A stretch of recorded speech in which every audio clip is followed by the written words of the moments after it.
Hi, I'm Calderwood, and this is my summer presentation on my internship at the Fred Smith Company. So, what is Fred Smith? Fred Smith is the biggest asphalt company in North Carolina that does primarily horizontal work. So they do roads, sidewalks, highways, bridges. And over the course of my summer internship, I was able to work at several different jobs around the Carolina area. But I spent about 90% of my time at a site in Chatham, North Carolina, that had several different jobs with a highway extension, a YMCA being built, and a neighborhood. So this was the early stages of the highway addition, and in this picture you can see where the neighborhoods are going to go, the YMCA being built, and then the road in the top right corner going off the screen is where the highway extension is going to be. The first main objective of this project was the highway extension. The picture on the slide is a very early picture, so it's a little rough looking. If there was a newer picture, you'd be able to see it a little bit more cleared, a little bit more organized. And day to day, I didn't really do a ton of work on the actual highway extension itself, as this was primarily done by heavy machinery. We had an army of dump trucks, bulldozers, excavators that essentially really just moved dirt. Another main area that I actually got to be able to do some work in was a culvert to help direct the water flow underneath where the highway would go. So a culvert is essentially a giant concrete bunker that's hollow that allow the water to flow from one side of the area to the other. The reason you put these in is you can't environmentally just completely remove a natural water flow area like a stream or a creek. So this is a way that you can keep the water flowing and then essentially bury the culvert with the road. So some of the things that I was responsible for on the culvert was putting up the fabric that you can see in these pictures as a protective layer from the dirt that would soon be to cover the culvert, as well as operating the Ram-X, which is the remote controlled machine in the bottom picture, which is a small compactor that I would run alongside the close edge of the culvert to compact the dirt there. This was a really rewarding and interesting part of my job because when I first got there, the culvert itself had been built, but it was about 15 feet tall, over 100 feet long, and on both sides the area sloped upwards and the entire area had to be filled with dirt. And it was hard to imagine that this size, a small mountain's worth of dirt, was eventually going to be filled in. And so week by week, being able to see the progress on this was fairly unbelievable, and the final product was really cool to see. So here are some more pictures of the culvert and various stages. That top picture is obviously when it had been completely buried. And again, it was a really rewarding experience to finally get there and see it. The bottom left picture shows the Ram-X and a large compactor where dump trucks would bring in dirt, bulldozer would spread the dirt out, and then the compactors would go over and compact it. And about every 2 to 3 feet, we would have soil testing. So the bottom middle picture shows some of the soil testing equipment that the North Carolina Department of Transportation was responsible for. And we had to get to a certain level of compaction before the next layer of dirt could be brought in. And then the picture on the right just shows the fabric material on top of the culvert with a couple of the workers standing there. And again, this was a really cool part of the job, just to be able to really see the progression week by week. The next side of the job where I spent the vast majority of my time was erosion control. This was an erosion control nightmare. North Carolina summer, several rainstorms that hit us with just so much open, red, silty dirt and clay. It just really proved to be troublesome all over the job site. So some of the things that I was responsible for doing were replacing silt fences, putting in drainage pipes to direct and control water flow, reinforcing drainage points, and occasionally there was silt runoff off the property site itself, so I would have to go into the woods, track how far back the silt ran off, clean it up, shovel it up into buckets, and bring it back onto site. So the picture on the top right you can see is what a ripped up silt fence with a bent T-post looks like. This is an example of the things that I would have to walk around the site and fix, replace, or otherwise reinforce. The bottom picture shows one of those drainage points to help direct the water flow, and I had to put in the wire mesh and T-poses that you can see in that picture, and we did that to prevent stones, dirt, mud from falling into that concrete pipe and clogging it up. These are some more pictures of what that erosion control issue looked like.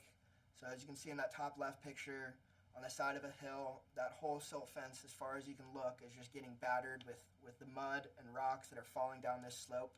So that's an example of something that I would have to go along and completely replace. And the bottom left, you can see where we nailed in wooden posts with a fabric straw-like material, and that was essentially to try to limit how much of that debris and mud and rock would fall down and hit our silt fences. The bottom middle picture, you can see the opening of the culvert and where the water would come out, and we had silt that overflowed and washed over in that area off the property line. So that's an example of where we would have to go in with shovels and buckets, pick up all that silt mud that had gone over our property line and bring it back on. And on the picture on the right, another example of all that mud falling in and beating up that silt fence, and we had a friendly operator try to drive his excavator down to help us pull that dirt off so that we could put in a new layer of silt fence and repair the existing one. However, he ended up getting stuck, started sliding down, and ripped up most of the silt fence that we had just replaced. So once again, we had to go in and replace that silt fence. Moving on to an environmental analysis of this site did not have any LEED accredited or green accredited builds. It was a bit tricky to have sustainable methods on this site, as it was essentially just an army of heavy machines running on diesel. The company could have used solar panels, as we had a lot of cleared space and plenty of sunlight, but there really wasn't that much on site at this stage of the construction that we could have used that energy for, as again, it's primarily being used by big machines run on diesel. I also wanted to touch base on the scheduling of this project. This was my first construction experience, and I came in basically working on the grounds crew as a laborer. So I was not involved with any of the office side of the construction or managerial side. I didn't really have access to any of the software or plans. I basically showed up every day on site, got instructions from the foreman, did that day's tasks, and that's essentially the extent of my planning knowledge. However, I do know that all the foremen had iPads that had access to the schedules, specifications, and other plans for the site. And as a whole, the company had meetings every morning. We had a tool talk where we would go over the daily and or weekly objectives, what was going well, what wasn't going well. And then once a week, we also had a bigger, fuller scale meeting that was a safety meeting, where again, we kind of went over the plans. And an economic analysis of this site.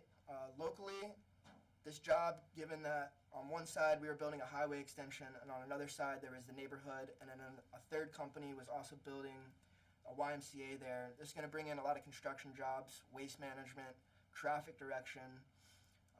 The YMCA would bring jobs for workers at the YMCA as well as customer revenue. And then regionally, this area outside the Research Triangle is having a heavy influx of people coming in.